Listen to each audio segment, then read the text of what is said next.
नहीं થઈ ગયું.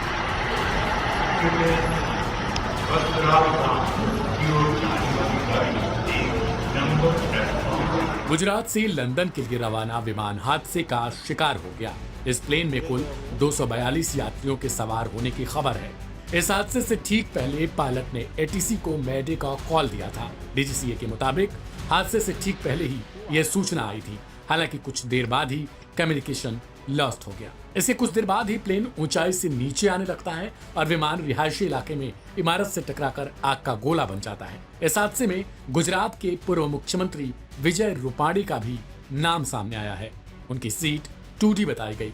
एक बड़ी जानकारी यह है कि प्लेन जिस बिल्डिंग से टकराया वहां अहमदाबाद के सिविल हॉस्पिटल के डॉक्टर्स रहते हैं। बिल्डिंग में रहने वालों को कितना नुकसान हुआ इसकी जानकारी अभी तक नहीं मिली। विमान में 53 ब्रिटिश नागरिक, पुर्तगाल के 7 नागरिक तो वहीं कनाडा का 1 नागरिक सवार था। बाकी बचे 169 यात्रियों को भारतीय बताया गया। यह ड्रीम लाइनर बोइंग 787 लंदन के लिए उड़ान भर रहा था।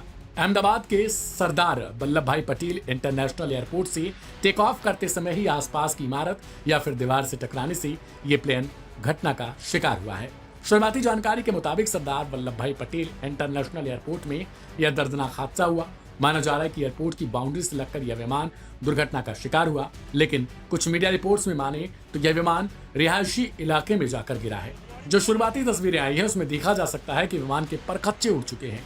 राहत और बचाव का काम जारी है। एनडीआरएफ की कई टीमें घटनास्थल पर पहुंच चुकी हैं। यह हादसा मेघानी नगर में हुआ, जो अहमदाबाद एयरपोर्ट से 15 किलोमीटर के करीब है। यह एयर इंडिया की इंटरनेशनल फ्लाइट बताई जा रही है, जो टेक ऑफ के कुछ देर बाद ही क्रैश हुई। फ्लाइट अहमदाबाद से लंदन की ओर जा रही थी। हादसे के बाद आसमान में काले धुएं का गुबार भी नजर आया। अस्पताल अलर्ट पर हैं। घटना के बाद आसपास के इलाकों में अफरा तफरी का माहौल है। मेडिकल की कई टीमों को तैनात किया गया है। इसके अलावा गुजरात एयरपोर्ट को भी बंद कर दिया गया।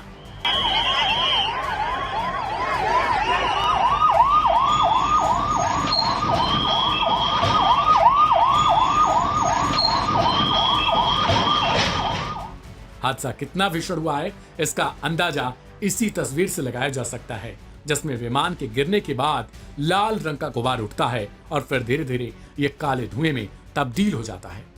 धुएं का गुबार 2 किलोमीटर दूर तक नजर आया।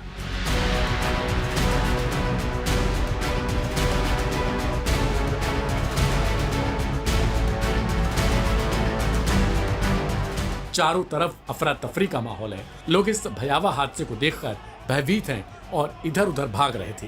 विमान पूरी तरीके से क्षतिग्रस्त हो चुका है। विमान का कोई भी हिस्सा साफ तौर पर बचा हुआ नजर नहीं आया। घटना पर प्रधानमंत्री मोदी ने केंद्रीय गृह मंत्री अमित शाह से लेकर गुजरात के सीएम तक से बात की है। वहीं फिलहाल बताया जा रहा है कि नागरिक उड्डयन मंत्री घटनास्थल के लिए रवाना हो चुके हैं और जल्द ही इस पर एक जांच टीम भी बैठाई जाएगी।